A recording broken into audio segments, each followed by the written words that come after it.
Carole Delga, présidente des régions de France, et les associations des élus ont rencontré Emmanuel Macron lundi, pour discuter du projet institutionnel dans le projet.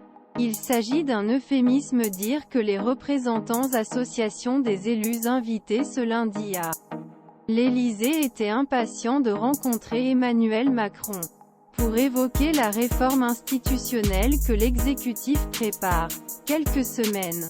Certains poids lourds Macronie ayant par exemple laissé publiquement ont laissé entendre, entre autres avenues, une redistribution plus grande nouvelles régions, dont l'Occitanie, était possible. Écoute et réponse pragmatique, mais en début soirée.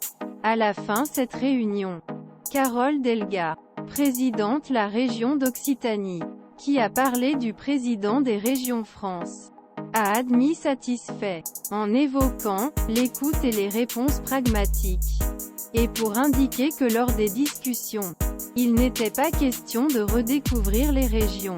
Et je ne l'ai pas mentionné, car pour nous, ce n'est pas la priorité. La priorité des présidents de la région est d'être utile aux Français. Le modèle allemand est pour saluer le processus de travail conjoint entre l'Élysée et les associations des élus. C'est nouveau, parce que, selon Carole Delga, le chef de l'État a entendu certaines des demandes exprimées. Nous lui avons dit que la majorité des autorités locales n'ont pas de levier fiscal. Pour les régions, par exemple, la fiscalité ne représente que 5% de nos revenus. Il a répondu qu'il n'était pas favorable à une grande nuit fiscale, qu'il préférait système d'une garantie financière, sur le modèle de ce qui s'est fait en Allemagne pour Länder.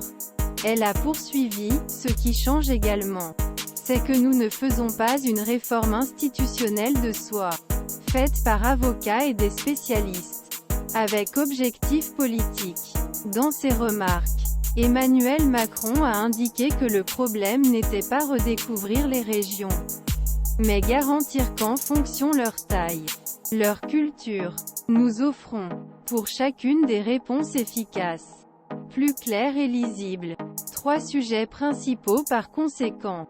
La réforme tendrait à garantir que les communautés pourraient améliorer l'action publique sur 3 sujets majeurs: le centre de formation à l'éducation, le logement et les transports. Selon le président, les développements sont nécessaires sur ces 3 thèmes. Mais les communautés doivent alors avoir plus moyens juridiques et financiers, associés aux compétences transférées. Sites qui feront l'objet prochaine réunion travail, entre les conseillers des parties concernées, mais aussi entre les participants à la réunion ce lundi 13 mars. Cela se joindra au président et au président de l'Assemblée nationale et à la Sénat.